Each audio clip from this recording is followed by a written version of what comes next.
Hello and welcome to the Getting Started with Oxford Politics Trove session. What I'm going to cover today is what is Oxford Politics Trove, what's included in your subscription and how to actually get the best out of some of the content and personalisation features that you'll find on the platform. Now, I'm assuming that most of you have never used Oxford Politics Trove before and you may not know anything about it, so I will start this as a very basic introduction. Now, if you are accessing this, I will assume that your university has bought access to Oxford Politics Trove for you, whether that's the complete collection or some of the individual modules. Do check with your library as to exactly what content you will have. But what I'll do is assume that you have access to the complete collection, and I'll go through and show you some of the features that are on here that you might want to make use of. So to actually log on and access Oxford Politics Trove, if you open your usual web browser, so Google Chrome or Safari, and then go to oxfordpoliticstrove.com, and you might want to bookmark that as well, just so that you've always got access to it here and you can keep coming back to it. And then it will take you to this homepage here, which is Oxford Politics Trove. Now, what you should see, because your library has bought access for you, and you'll be connected to the university network, you should see something here that says automatically signed in with your university logo here. If you can't see that, if you just click down here and then go to sign in via your institution, it will take you through to this page here, and you can scroll down, look for your university in the list or type it in here.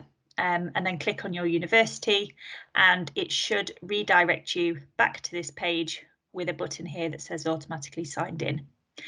What you can then do is have a look at all of the books in your subscription by clicking this button here. That will take you through to the list of titles that you should see. And don't worry if you can't see 47. My version of Oxford Politics Trove will be slightly different. I've got access to some of the older publishing, but what you'll have is access to all of the brand new titles on there, and some of those have only just published in summer 2021, so they are bang up to date. They've got all of the latest issues and challenges that you might face as a politics student studying in the field. So once you've done this, you can either scroll through this list and have a look at some of the titles, or you can use the subject bar found here and found up here as well. And you can click through by module or by field of interest to have a look at some of the titles in your subscription. So for example, most of you will be doing either Introduction to International Relations or Introduction to Politics. So if we click in and have a look in this field, we can see there's a number of different types of content. If it's easier, you can filter it down to book again, click update, and it'll just show you some of the books which you might want to use in your studies. Now, obviously, your lecturers will recommend particular titles for you, and hopefully they'll have linked out to the exact chapters that they want you to read each week. So you will be able to follow those links as your base reading. But what the good thing about Politics Trove is that it will allow you to read more widely in the subject. You can get a range of perspectives on a particular topic and you can read around the subject. And that's the great part about Politics Trove, is you have access to all of these books in different areas. Now, what you might want to do is once you've kind of familiarised yourself with the general content that's on here, you might want to perform a bit more of a sophisticated search. If there is something that you're particularly looking for your essays or for your coursework, or when you're doing revision for exams, you might want to drill down and find something particular in one of the books. So I've cleared off all of the searches here and we're back to the start with all of these different results. So in here, where your search box is on the left hand side, you might be interested in a particular topic. So let's say Black Lives Matter, that's something I've searched before. And then you can even drill that down further and go to add term and look for all of the content on here under George Floyd. And you click update and that will bring you every chapter that we have in our publishing that talks about not only Black Lives Matter, but also the killing of George Floyd as well. So it is very specific in terms of what you can actually search for. within Politics Trove. And again, you can drill those search terms down as much or as little as you like, just to find the content that might be relevant to what it is that you're studying. Now, to make your life easy, once you have performed these searches and look for the books that you've want to study in further detail, you're probably not going to want to come back to this every time. So it's definitely worth creating what we call a personal profile. To do that, you go up into the top right hand corner here and click create the first time. It will just ask you for a few registration details. We always recommend using your university email address, just because often with your personal email address, it can get very swamped with emails from sites that you may have signed up to, and you get a lot of junk emails. So we wouldn't want anything to get lost. So to keep all of your university work in one place, do use your university email address, and then it will send you your login and password that you've created. And then all you do is go up here into the top corner, you click sign in, and it's obviously already got my details saved there, and then click sign in, and it will come up in the top corner with your name, and then it says my profile. So that's how you know that you have a profile created. Now, if you click into this, what you'll see you can do on your personal profile is save chapters that you found that might be useful. You can save an entire book to read later if you think it's going to be something that will help you. You can save those search terms, as I did here, and you can also save chunks of text which you can then use as quotations in your essays, and you can even reference those as well. So I'll go through and I'll show you how to do each one in turn. Make sure you're always signed in into your profile in order to do this. And then let's go back to international relations.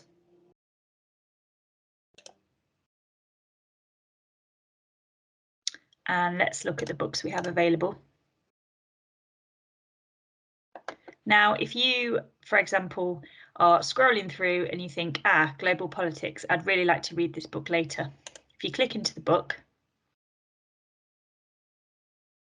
it has all of the key chapters here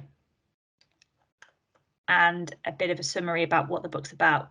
So what you will then need to do is go up here into the right hand corner and click save, and this will save the book into your personal profile for you to come back and read it another time. You can also write a note about why you've saved it and which particular bits are interesting to you, and everything that you've saved will be here. So if we click into this book again, and let's say we're reading chapter 4, critical approaches to global politics, because obviously you will be encouraged to think critically, so this will be a really important chapter for you. And if we're reading through and you find, for example, a quote that you think will be useful for your coursework that you'd like to reference, if you highlight it, it will pop up with this annotate button here. You click annotate and make a quick note of why you've saved this. So useful for essay due next month. And you press save. And then every time you scroll past this, not only will it be highlighted in yellow with a pop-up of why you've saved it, you can then go to your personal profile, and when you actually come to write your essay, you go to saved annotations here, and you can find the annotation. You can do these in date order or any other order that might be useful. So here's the one I've just done.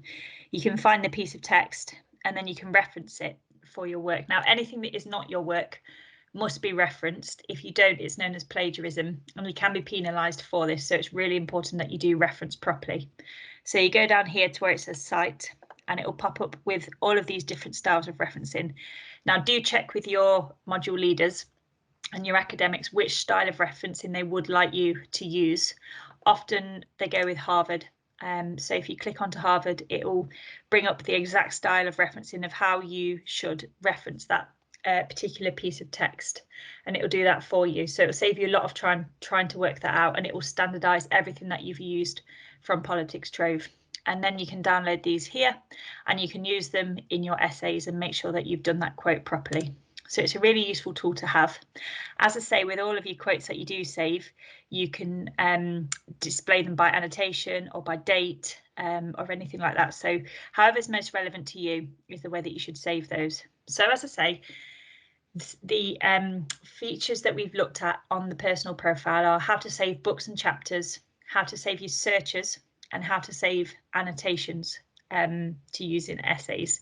Just remember that whenever you want to save something, it will be up here in the top right hand corner. There'll be the save button, apart from your annotations, where you just highlight over the text and click back into it. So that's everything that you might want to look at on the personal profile. What I also want to show you is a bit more detail in each book.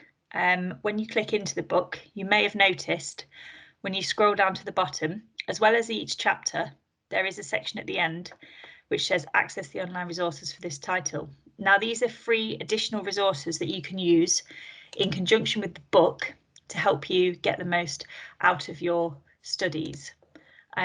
So with these online resources, they will take you out to an additional site, and you'll be able to have a look at some of the online resources for each one. So, for example, there are multiple choice questions, there are videos, there are interviews with the authors and that kind of thing. There's podcasts and audio files. So each book does have its own online resources, which you can have a look at just there.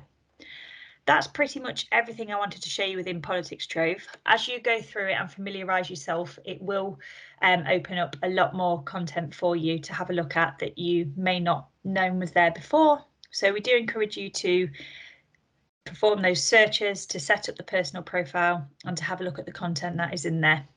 If you do get stuck, we do have this page up here called Customer Services, and the help page here will provide you with the areas that might be able to help you if you know something's not working as it should, if you can't access something that was there before, if you forget how to log in or got locked out of anything.